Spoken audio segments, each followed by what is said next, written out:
Assalamualaikum warahmatullahi wabarakatuh.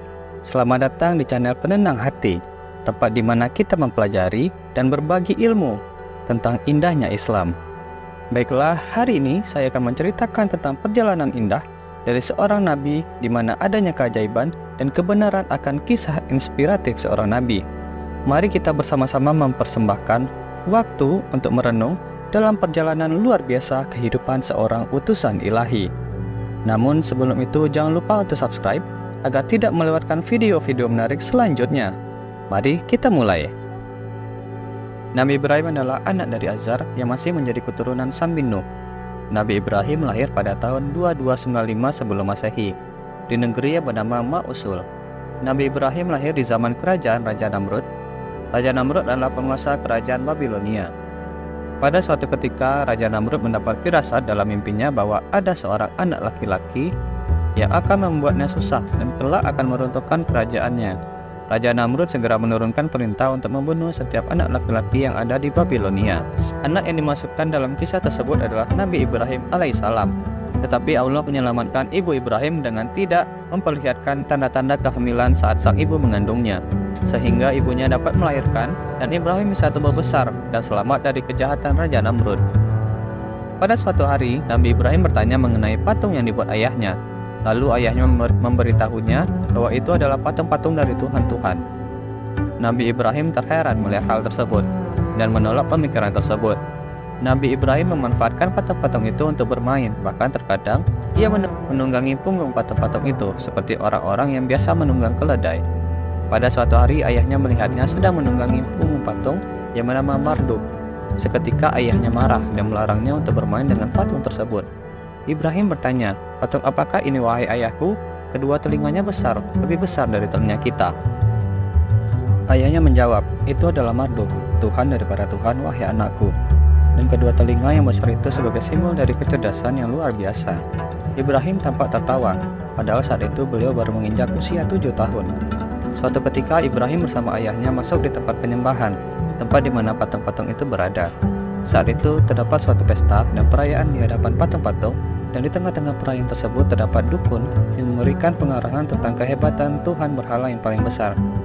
Dengan suara yang penuh penghayatan, dukun itu memohon kepada patung agar menyayangi kaumnya dan memberi mereka rezeki. Tiba-tiba keheningan saat itu dipecah oleh suara Ibrahim yang ditujukan kepada tokoh dukun itu. "Wahai dukun, ia tidak akan pernah mendengarmu. Apakah engkau meyakini bahwa ia mendengar?" Saat itu semua terlihat kaget dan mencari-cari di mana asal suara itu. Ternyata mereka mendapati bahwa suara itu suara Ibrahim. Lalu tokoh dukun itu mulai menampakkan kerisauan dan kemarahannya. Kemudian ayahnya berusaha menenangkan keadaan dan mengatakan bahwa anaknya sakit dan tidak mengetahui apa yang dikatakan. Lalu mereka keluar dari tempat penyembahan itu. Si ayah menemani Ibrahim menuju tempat tidurnya, berusaha menidurkannya, lalu meninggalkannya setelah itu. Namun Ibrahim tidak begitu saja mau tidur ketika beliau melihat kesesatan yang menimpa manusia. Beliau pun segera bangkit dari tempat tidurnya. Beliau bukan seorang yang sakit. Beliau merasa dihadapkan pada peristiwa yang besar. Beliau menganggap mustahil bahwa patung-patung yang terbuat dari kayu-kayu dan batu-batuan itu menjadi Tuhan bagi kaumnya. Ibrahim keluar dari rumahnya menuju ke sebuah gunung. Beliau berjalan sendirian di tengah kegelapan. Beliau memilih salah satu gua di gunung tersebut, lalu menyandarkan punggungnya dalam keadaan duduk termenung. Beliau memperhatikan langit. Beliau mulai bosan memandang bumi yang dipenuhi dengan suasana jahiliyah yang bersandarkan kepada berhala. Akhirnya Nabi Ibrahim alaihissalam memutuskan untuk melakukan pencarian. Tuhan yang harus disembah pasti sesuatu yang istimewa dan mempunyai kemampuan yang tidak tertandingi. Kemudian Allah memperlihatkan tanda-tanda keagungannya. Allah memperlihatkan bintang, bulan, dan matahari kepada beliau. Hingga akhirnya Nabi Ibrahim mulai mengerti bahwa Tuhan yang disembah bukanlah Tuhan berupa benda yang terbit dan tenggelam. Tuhan yang patut disembah adalah Tuhan yang menerbitkan dan yang menenggelamkan. Allah kemudian memberi petunjuk kepada Nabi Ibrahim bahwa Allah adalah Tuhan yang selama ini beliau cari. Nabi Ibrahim yang sudah memiliki kemantapan hati hendak memerangi syirik dan persembahan berhala yang terjadi dalam masyarakat. Kaumnya ingin lebih dahulu mempertebal iman dan keyakinannya, menenteramkan hatinya serta membersihkannya dari keraguan-raguan yang mungkin sesekali mengganggu pikirannya, dengan memohon kepada Allah agar diperlihatkan kepadanya bagaimana Dia menghidupkan kembali makhluk-makhluk yang sudah mati. Berserulah ia kepada Allah, "Ya Tuhanku, tunjukkanlah kepadaku bagaimana Engkau menghidupkan makhluk-makhluk yang sudah mati." Allah menjawab seruannya dengan berfirman, "Tidaklah engkau beriman dan percaya kepada kekuasaanku?" Nabi Ibrahim menjawab, "Benar, wahai Tuanku, aku telah beriman dan percaya kepadamu dan kepada kekuasaanmu. Tetapi aku ingin sekali melihat itu dengan mata kepalaku sendiri, agar aku dapat mendapat ketentraman dan ketenangan, dan hatiku dan agar kami menjadi tebal dan kukuh keyakinanku kepadamu dan kepada kekuasaanmu." Kemudian Allah mengabulkan permohonan Nabi Ibrahim. Kemudian Allah perintahkan Nabi Ibrahim memperhatikan dan meneliti bagian tubuh-tubuh burung tersebut, memotongnya menjadi berkeping-keping hingga hancur luluh dan bercampur baur. Itu diletakkan di atas puncak setiap bukit dari 4 bukit yang letaknya berjauhan satu dari yang lain. Setelah mengerjakan apa yang telah diisyaratkan oleh Allah, Nabi Ibrahim diperintahkan untuk memanggil burung-burung yang telah terkoyak-koyak tubuhnya dan terpisah jauh tiap-tiap bagian tubuh burung dari bagian yang lain. Dengan izin Allah dan kuasanya, datanglah berterbangan 4 ekor burung itu dalam keadaan utuh bernyawa, seperti semula saat mendengar seruan dan panggilan Nabi Ibrahim alaihissalam kepadanya. Lalu hinggaplah 4 burung yang hidup kembali itu di depannya. Dilihat dengan mata kepalanya sendiri bagaimana Allah yang Maha Berkuasa dapat menghidupkan kembali makhluknya yang sudah mati, sebagaimana Dia menciptakan dari sesuatu yang tidak. Pada suatu hari saat Raja Namrud dan kaumnya pergi meninggalkan negerinya sehingga kampung-kampungnya kosong, Ibrahim melaksanakan niat yang selama ini dipendamnya, yakni menghancurkan berhala-berhala yang dipuja dan disembah oleh Raja Namrud dan kaumnya. Beliau menghancurkannya menggunakan kapak, dan hanya satu yang tidak dihancurkan. Hal ini ia lakukan dengan sengaja, lalu kapaknya dikalungkan di leher di patung terbesar itu. Beberapa hari kemudian Raja Namrud dan pengikutnya tiba kembali di negerinya. Ia murka saat mengetahui bahwa seluruh patung-patung yang selama ini disembah sudah hancur. Raja Namrud seketika langsung menuduh Nabi Ibrahim sebagai pelakunya dan mengadili Nabi Ibrahim. Sang raja berkata dengan geram, "Wahai Ibrahim, bukankah engkau yang telah menghancurkan berhala-berhala ini?" "Bukan," jawab Ibrahim singkat. Mendengar jawaban itu, Raja Namrud semakin geram dan berkata, "Lalu siapa lagi kalau bukan engkau? Bukankah kau berada di sini saat kami pergi? Dan bukankah engkau membenci berhala-berhala ini?" "Ya, tapi bukan aku yang menghancurkan berhala-berhala itu. Aku pikir berhala besar itulah yang menghancurkannya. Bukankah kapaknya masih berada di lehernya?" Saud Ibrahim dengan tenang. Raja Namrud membantahnya, "Mana mungkin patung berhala dapat berbuat semacam itu?" Mendengar hal itu dengan tegas Nabi Ibrahim berkata, "Kalau begitu, kenapa engkau menyembah berhala yang tidak bisa berbuat apa-apa?" Mendengar pernyataan Ibrahim, para pengikutnya kemudian menjadi kaget dan tersadar. Bahkan terpikir oleh mereka, Tuhan yang selama ini disembah tidak dapat melihat, mendengar dan bergerak. Namun berbeda dengan Raja Namrud. Perkataan Nabi Ibrahim justru membuatnya semakin murka. Akhirnya Raja Namrud memerintahkan para tentaranya untuk menghukum Nabi Ibrahim dengan hukuman mati, yaitu dibakar hidup-hidup.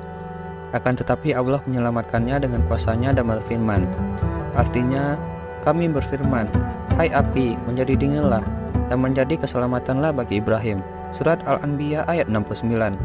Saat api telah padam, Raja Namrud terkejut karena ternyata Nabi Ibrahim tiba-tiba berjalan keluar dari puing-puing pembakaran dengan selamat tanpa luka sedikit pun. Setelah itu Nabi Ibrahim pergi berhijrah ke negeri Kanaan dan Baitul Maqdis. Di sanalah beliau hidup dan memiliki keturunan. Nabi Ibrahim memiliki 2 istri, yaitu Sarah dan Siti Hajar, serta memiliki 2 putra Ismail dan Ishak, yang keduanya pun menjadi Nabi dan Rasulullah. Ismail dilahirkan oleh Siti Hajar dan Ishak dilahirkan oleh Sarah. Beliau menikah dengan Hajar karena bersama Sarah tidak dikaruniai anak. Kemudian Sarah meminta Ibrahim untuk menikahi budaknya Hajar, dan lahirlah Ismail. Namun kemudian tidak lama Sarah akhirnya memiliki putra yang diberi nama Ishak. Ketika Ismail tumbuh dewasa, Allah hendak menguji kesetiaan Ibrahim terhadap perintah-perintahnya melalui sebuah mimpi tentang penyembelihan anak. Lalu tanpa mengeluh dan merubah kekuatan keimanan beliau, Nabi Ibrahim mengajak Ismail untuk menunaikan perintah Allah. Ketika Ibrahim memberikan putranya untuk melaksanakan perintah Allah, terlebih dahulu ia meminta tanggapan dan persetujuan dari sang putra yakni Ismail. Ibrahim berkata, "Wahai putraku, sesungguhnya aku melihat dalam sebuah mimpi bahwa aku menyembelihmu, maka sampaikanlah apa pendapatmu." Putranya menjawab, "Wahai ayahku, laksanakanlah apa yang diperintahkan kepadamu. Dengan perkenan Allah, kamu akan mendapatiku termasuk orang-orang yang sabar. Tatkala putranya telah merelakan diri, serta Ibrahim telah bersiap mengeluarkan tangan untuk menyembelih putranya. Seketika Allah memanggil Ibrahim supaya menahan tangannya, sebab tindakan ini membuktikan bahwa Ibrahim bersedia melaksanakan apapun untuk Allah, juga membuktikan wujud seorang hamba yang berbakti serta seorang sosok yang terpercaya bagi Allah. Kemudian Ibrahim mendapati seekor kambing sembelihan besar sebagai kurban pengganti putranya. Nabi Ibrahim alaihissalam mendapatkan tempat khusus di sisi Allah Subhanahu wa taala. Ibrahim termasuk salah satu nabi ulul asmi di antara 5 nabi di mana Allah Subhanahu wa taala mengambil dari mereka satu perjanjian yang berat, yaitu ujian di atas kemampuan manusia biasa. Meskipun menghadapi ujian dan tantangan yang berat, Nabi Ibrahim tetap menunjukkan sebagai seorang hamba yang menepati janjinya dan selalu menunjukkan sikap terpuji. Ketika memasuki umur 150, Allah menampakkan uban pada rambut Nabi Ibrahim.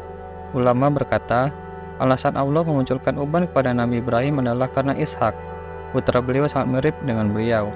Masyarakat di sekitar tempat tinggal beliau tidak ada membedakan antara keduanya. Orang datang kepada Ishak dan menyangka bahwa dia adalah Ibrahim. Orang tersebut menyapa, "Assalamualaikum wahai Khalilullah." Akhirnya Ishak menjawab, "Aku adalah anak dari Khalilullah. Ia lebih baik daripada aku. Dia bak tuanku dan aku ibarat budaknya." Saat orang-orang mulai tidak bisa membedakan antara Nabi Ibrahim dan Nabi Ishak, maka Allah memberinya tanda berupa uban. Namun Nabi Ibrahim merasa sedih melihat rambut ubannya yang memutih, tapi beliau tidak bisa menolak apa yang dialaminya. Nabi Ibrahim adalah orang yang pertama kali beruban dari keturunan Nabi Adam. Kemudian juga diriwayatkan ketika malaikat maut hendak mencabut nyawa Nabi Ibrahim, maka beliau berkata, "Hai malaikat maut, apakah kamu pernah tahu seorang kekasih mencabut nyawa orang yang dicintainya?" Maka malaikat maut naik ke langit untuk melaporkannya kepada Allah. Lalu Allah berkata, "Katakanlah kepada kekasihku, apakah seorang kekasih tidak suka bertemu dengan orang yang dicintainya?" Lalu malaikat maut kembali kepada Nabi Ibrahim. Dia menyampaikan apa yang dikatakan Allah Subhanahu wa taala. Mendengarnya, Nabi Ibrahim berkata kepada dirinya, "Tenanglah dirimu untuk saat ini." Kemudian malaikat maut mencabut nyawa beliau. Nabi Ibrahim dikuburkan di perkebunan Hairun, sebuah kebun miliknya, karena sebelumnya beliau berwasiat agar dikuburkan di sana. Demikian adalah kisah Nabi Ibrahim yang bisa kita pelajari. Silakan disebarluaskan dan semoga membawa manfaat bagi kita semua.